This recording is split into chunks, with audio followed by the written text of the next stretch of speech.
Hallo ihr liebe Leid, hier ist wieder der Yankee mit Let's Play Secret of Evermore auf Pelzig. Jetzt knacken wir mal den Kokon und gucken, was drin ist. Wagenrad erhalten. Aha. Sehr schön, da können wir wieder aus der Gosch raus. Also Ding haben wir wenigstens. Gerade mal gucken, wo es jetzt steckt.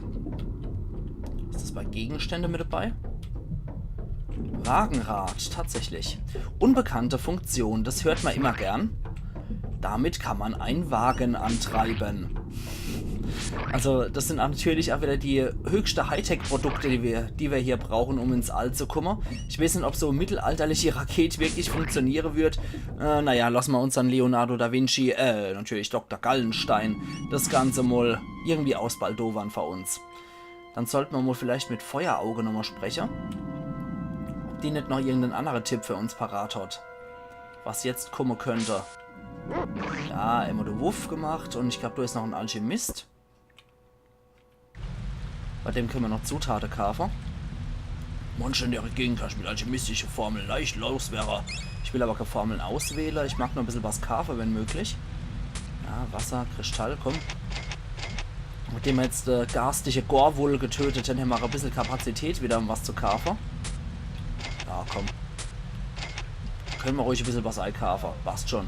Spielstand speichere wäre eine gute Idee. So. Da haben wir das auch erledigt. Können zurück. Tschüssel. Ala hopp.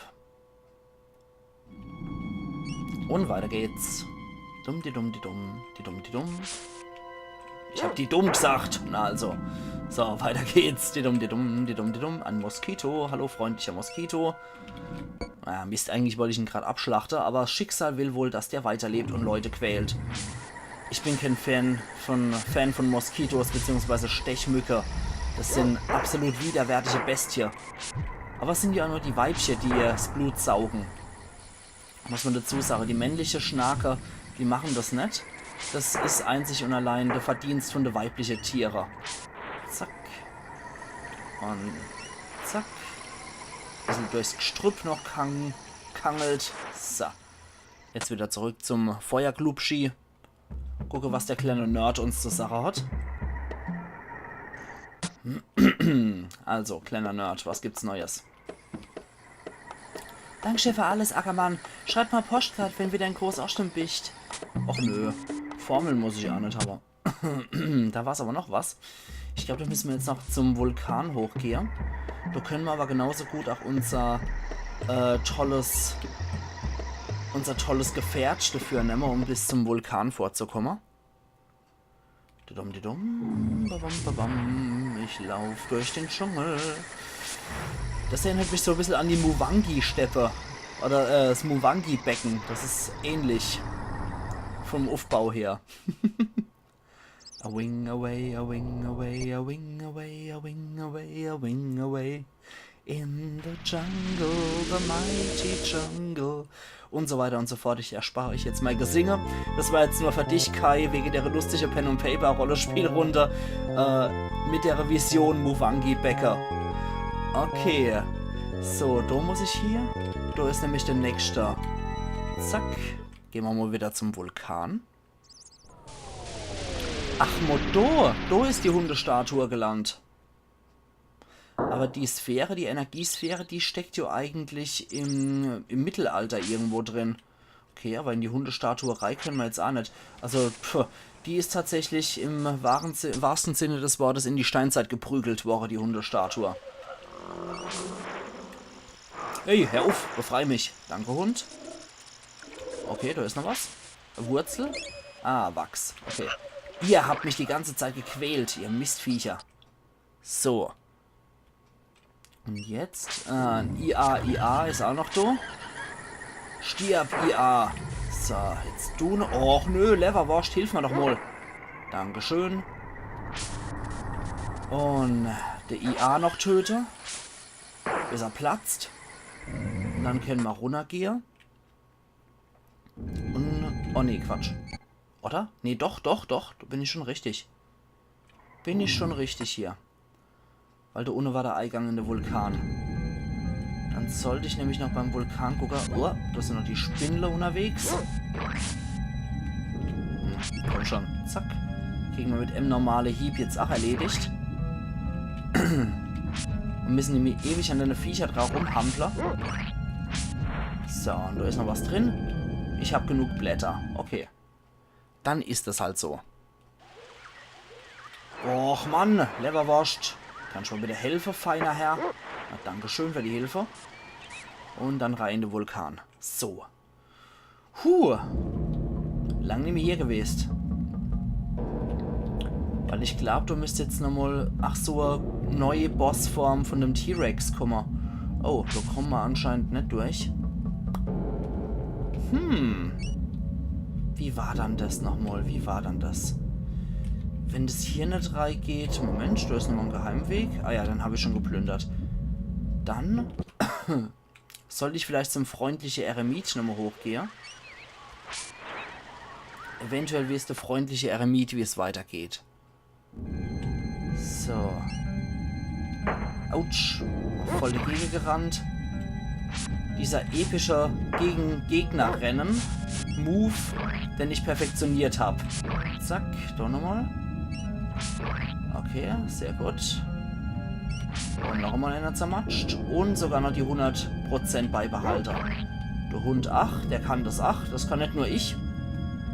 Gut, dann gehen wir mal hoch zum freundlichen Eremit. Eventuell weiß der Bescheid. Der wohnt hier schon eine Weilchen länger hier als ich. Okay, ich helfe dir übrigens sofort, Leberwurst. Nicht so wie du mir immer erst mit aufgeladen hast. Aber ich habe dich ja so programmiert. Insofern darf ich mich nicht beschweren. Vor allem, wenn ich persönlich nochmal in die Mistviecher reinrenne. Okay. Hör auf. So. Da hab ich die Pflanze. Hör auf damit. Lass gut sein. Gott. Uah. Schirka. Schirka. Blöder Raptor. Komm her, du. Und noch mal einer. Und in seinem Skelett sind genügend Blätter. Okay. Dann müssen wir nochmal da hoch. Und welches war das dann? War das dann der da? Und der bringt uns dann... Nee, das war's noch nicht. Okay. Dann noch einmal. War das dann der Weg? Nee, der bringt uns auch nicht weiter. Dann, ich muss gerade mal ausbaldovern, wie es war. Dann... War das vielleicht der Weg? Ja, und der schießt uns hoch. Jawohl, so war das. Sehr schön. Okay, jetzt gehen wir nochmal hoch zum Eremit. Oh, okay, das hat sich, glaube ich, erledigt mit dem Eremit. Ich glaube, als der Vulkan ausgebrochen ist, habe ich dann leider gekocht. Also auch der gute Mann kann uns leider nicht mehr weiterhelfen. Dafür landen wir hier. Okay, was kriegen wir dann da? Tatsächlich, ein Ventil. Das ist glücklicherweise hier im Schildkrötepanzer gelandet. Warum auch nicht? Wie im richtigen Leben. Ich meine, Gegenstände landen zufällig auch immer in irgendwelche Truhe oder was Menschen hier in der Welt als Truhe benutzen. Das ist aus dem Leben gegriffen. Okay, da haben wir jetzt hier auf jeden Fall unseren ganzen Scheiß, den wir gebraucht haben. Ich habe aber echt noch im Kopf gehabt, dass dann so eine mutierte Version von dem T-Rex dann nochmal kommt. Ach nee, das war dann woanders. Der kommt noch später. Also ich weiß, dass der dabei war. So mutiert die Form von dem T-Rex, gegen den wir gekämpft haben. Aber der kommt auf jeden Fall noch einmal. Aber erst später im Spiel. Okay, ein Tropfen Wasser haben wir auch noch gefunden. Nie verkehrt sowas. Gott, der Raptor ist geplatzt. Dann können wir jetzt auch wieder in aller Ruhe... Upsala. Uah. Das wird mir etwas zu abenteuerlich hier. Können wir jetzt in aller Ruhe wieder fort. Können uns die Hundestatue widmen. Ich glaube, da sollten wir zum Hector gehen dafür. Oh, hoppla. Sorry, Leberwurst. Und eklige Flippos oder wie sie heißen, die machen wir jetzt auch noch schnell platt. Und denn du ach. So. Dann sollten wir in die antike Welt wieder gehen, zurück nach Antika. Und dort kümmern wir uns dann um die Sache, die wir da brauchen. Doch sollte ich mit dem Hector sprechen, aber ich glaube nach wie vor, dass die Energie irgendwo im Mittelalter in Gotika rumhängt. Okay, so, da ist die Mittelalterwelt. Da ist Gotika. Da ist Antika. Da sind die Tempel. Das dürfte Krotzkrübel sein. Aber hier in der Wildnis, da ist Hectors Camp. Da will ich hier. Aber in dem Tempel gibt es hier offenbar kein Feuer. Bei der Pyramide gibt es offensichtlich Achkens. Schade, schade. Dann müssen wir hier bei Krotzkrübel runter. Dann muss das wohl so sein. Dann müssen wir den langen Weg in Kauf nehmen. Okay. Aber ich denke, das sollte auch kein Problem sein mit den Gegnern. Oh, jetzt habe ich mich gerade wieder an den schönen Wolfshund gewöhnt. Ich mag so lange, ich mag so große, massige, horige Hunde sehr gern eigentlich. Oh, ihr halten ein bisschen mehr aus, Jungs. Stimmt. Ich vergaß. Ihr halten ein bisschen mehr aus. Und 75 Juwelen haben wir auch noch gefunden. Das ist sehr schön. Dann können wir wieder ab nach Krotzkrübel. Und dann Richtung Hectors Camp.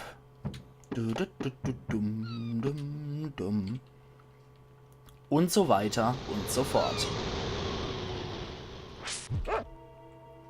Dann war da nicht noch irgendein Alchemist, bei dem ich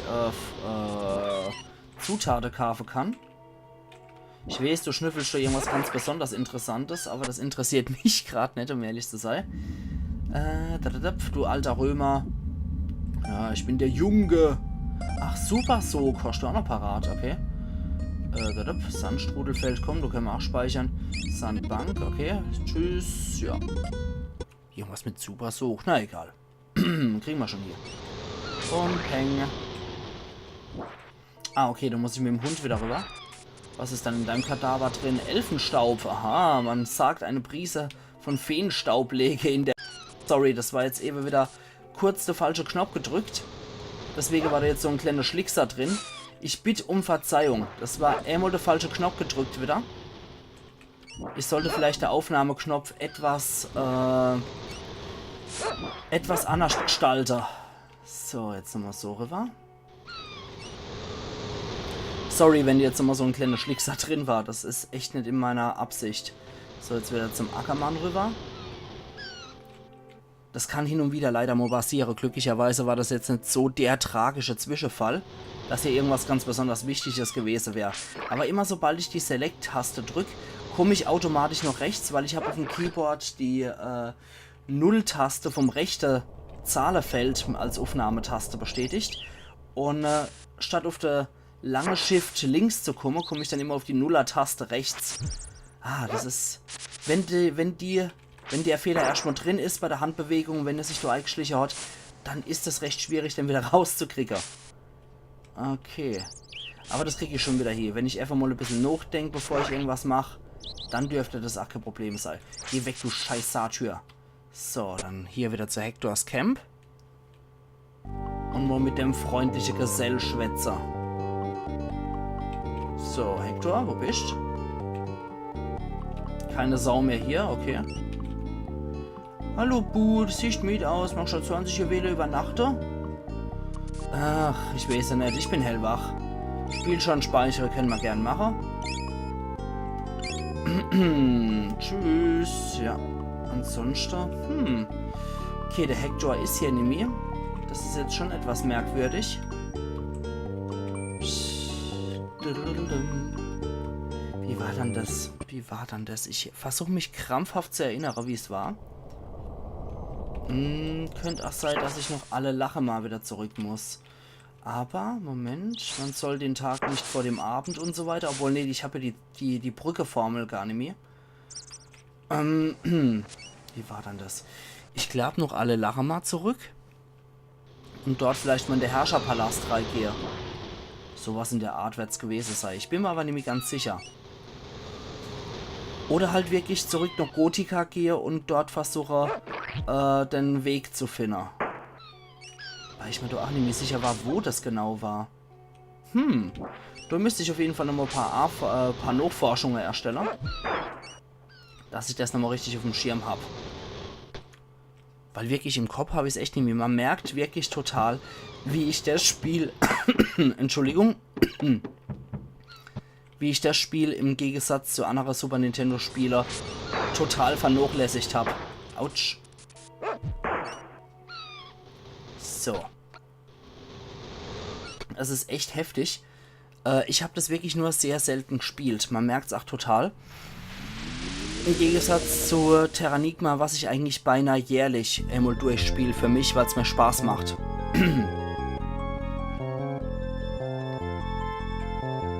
Aber ihr habt es ja hoffentlich auch alle bei mir gesehen, Terranigma. Und es ist einfach so ein großartiges Spiel mit so großartiger Botschaft und allem. Das macht mir tierisch Spaß. Und ich kann das 100.000 Mal durchspielen. Und finde es immer noch nicht langweilig oder blöd. Also Terranigma ist echt eins von den Evergreens, die ich immer wieder spielen könnte. So, jetzt probieren wir es mal im Palast. Eventuell haben wir ja hier jetzt Glück. Ah, der ist tatsächlich offen. Okay. Nicht schlecht, da können wir jetzt wirklich rein. Ah, der Hector. Mutter hier, wenn das nicht der Ackermann und Leberwurst sind. Ich fürchte, ich habe schlechte Nachrichten für euch. Erwin hat sich zum Herrscher der Ocklins gekürt und sich in der Pyramide versteckelt. Tja, 220 Volt im Arm und ober brennt kein Licht. Sei vorsichtig, wenn du Ofen triffst. In der Palastbibliothek habe ich eine Formel gefunden. Du brauchst einen Kalkstein und 2 Knochendeler. Super Schild. Okay, was kann man dann stattdessen nehmen? Ich würde sagen... Super Sog steht viel KP, einige KP. Machen wir dann Super Sog dann stattdessen rein. Säuresturm. Komm, dann können wir wohl... Ja, komm, den packen wir weg. Held hat einen Schutzmantel. Das ist gar nicht mal so schlecht. Danke für die Hilfe. Wir werden aufpassen. Okay, jetzt wissen wir Bescheid. Also, der Erwin, der ist Ocklin-Herrscher jetzt, wie es aussieht. Und der Dabschädel hat sich die Viecher rausgesucht, die er kommandieren kann. Okay. Das war halt jetzt einmal ein Umweg gemacht aus Unwissenheit. Egal. Jetzt haben wir auf jeden Fall wieder den richtigen Weg vorgegeben gekriegt. Hätte ich ja mal in alle Lache mal lieber mal probiert, hier zu gehen. Egal, hätte Fahrradkette und so weiter und so fort. Jeder von euch, der schon mal gespielt hat, wird sich wahrscheinlich auch gedacht haben, Dummkopf. Aber ja, vor allem du, Yvonne, ich weiß, Yvonne, du, Yvonne vor allem. Yvonne, du spielst ja gerne Secret of Evermore, es ist eins deiner Lieblingsspiele und so. Und du wirst dich wahrscheinlich auch gefragt haben, was ich hier für einen Muckefuck mache. Aber, wie gesagt, sehen wir es bitte noch. Ich bin bei sowas oder bei dem Spiel leider nicht der Beste. Davor ist es halt aber auch einfach ein Kindheitsklassiker, den ich auch wieder spielen wollte. Eben weil ich persönlich auch dort mit einen emotionalen Bezug habe, dass ich das 1995 oder 96 war es, glaube ich, zu meinem Geburtstag geschenkt gekriegt habe. Und das habe ich in der klassische schöne Big Box geschenkt gekriegt. Also es war schon ein sehr tolles Geschenk für mich mit Spieleberater und so weiter und so fort, was halt alles früher in so einer Big Box drin war. Und ich habe dort doch wirklich einen emotionalen Bezug noch zu dem Spiel, gerade auch weil die Verpackungen und Pipapo bei mir daheim auch einfach noch rumliegen. Deswegen, ich kann das Zeug auch nicht fortschmeißen. Ich konnte auch früher noch keine Spielekartons einfach wegschmeißen. Das war nie so mein Ding. Das wollte ich auch nie machen. Gerade weil ich die Spiele immer sehr schön gestaltet fand. Und ich finde, diese Nintendo-Spiele, die waren echt sehr liebevoll gemacht. Und es gibt nur noch selten Spiele heutzutage, die so liebevoll mit so viel Detail dann noch und vor allem mit so viel Zeug noch dann verschickt werden. Das letzte große, was ich wirklich toll fand, war, als ich mal die Collectors Edition, die Joel Edition von The Last of Us für die PS3 geholt habe. das war das Letzte, was ich so wirklich gedacht habe, hey, da ist wirklich saumäßig viel Zeug drin, war auch so dieses American Daughters oder wie es geht, nee, nicht American Daughters, das war das, was bei Uncharted 4 bei The Last of Us reingesetzt wurde. Wie hieß das dann nochmal? Wie hieß es dann noch gleich? American Dream oder so hieß es, glaube ich. So, jetzt probieren wir das nochmal. Ja, okay, das klappt auch ohne die Formel, gut. Und ja, wie gesagt, bei The Last of Us war so viel mit dabei, da habe ich mir echt gedacht, hey, das erinnert noch wirklich an die große Sache von früher. Ich glaube, jetzt müssen wir aber doch reingehen. Das, was wir schon gemacht haben, bevor wir ins Mittelalter reisen, müssen wir jetzt wahrscheinlich hier gucken, weil hier der Edwin, sag ich oder, ja, der Erwin und seine Oglins rumhängen. Und gerade als Käsort, er ist der König der Oglins, wird er wahrscheinlich hier in dem Bereich rumlungern, denke ich doch mal. Nanometer. Na, da ist aber ordentlich was los. Die Viecher sind sehr flink, diese Oglins. Also da muss man echt aufpassen. Zack. Sehr schön. Und... Na, Allah. Okay, wo ist er dann, der Dappschädel? Oh, jetzt brauchen wir die Telekinese-Formel wieder. Verdammt nochmal, verdammt nochmal. Da könnte ich doch echt was an dich kriegen. Na gut, die Vorbereitung wird es wahrscheinlich in der Episode noch brauchen und die eigentliche Pyramide können wir dann tatsächlich erst im nächsten Teil in Angriff nehmen. Aber das wird alles noch, das wird alles. So, für desto habe ich noch in etwa im Kopf, wo ich gehen muss. So, so und so. Das war ja nicht so besonders schwierig. Und dann wieder hoch. Und dann wieder da rum. Und dann kommen wir wieder da hier. Und dann zum Alchemist. Und da brauchen wir dann die Telekinese-Formel. So, Peng. Ich hoffe, ich habe jetzt noch genug Pfeffer dafür dabei. Ansonsten müsste ich zum David gehen und dort nochmal extra holen. Seufz. Okay, nochmal. Ich will neue Formeln auswählen, genau. Wir können, denke ich, auf den Hitzeblitz verzichten an der Stelle. Und können stattdessen... Wo ist es dann? Telekinese. Telekinese. Da, Mann. So. Zutaten. Moment, warte mal, halte mal den Gaul an. Telekinese können wir 9 Mol verwenden. Okay, das sollte eigentlich ausreichen. So, jetzt wieder zurück. Okay. Da ich heute auch wieder nur 3 Episoden aufnehme, passt mir das eigentlich so auch wieder ganz gut in den Kram, wenn ich dann in der nächsten Episode gerade noch der Erwin und seine Oglins fertig mache. Dann dürfte das alles wunderbar passen. Für meinen Aufnahmetag wieder. So, da runter, da hier und... Nein! Verdammte Scheiße! Vorführeffekt. Noch einmal. Reine Vorführeffekt, ihr liebe Leute. Das passiert immer wieder, wenn man denkt, man ist sich so sicher und dann, okay, jetzt auf die letzten Meter schaffen wir auch nochmal. Ich darf da einfach nicht so sehr, nachdenken bei der Passage, sondern einfach nur machen wie in der letzten 2x8. Also, noch einmal. So, zack, zack. Noch, Mann! Ich hasse den Vorführeffekt. Noch einmal. Manometer. Glücklicherweise ist es ja nicht allzu weit. So, nochmal.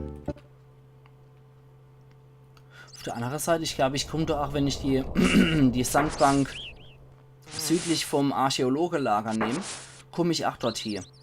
Okay, ich probiere es jetzt noch einmal, wenn das jetzt nicht klappt.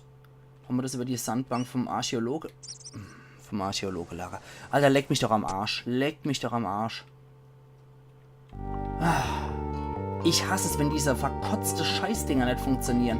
Das sind dann immer diese Vorführeffekte. Weg stand, wo es nicht gezählt hat. Sto war das egal, do hat es wunderbar funktioniert. So ein verranzter Scheiß, Mann. Wie war das dann hier nochmal mit dem Eingang? War das hier unten oder? Oh, leck. Genau hier. Oh, Mann.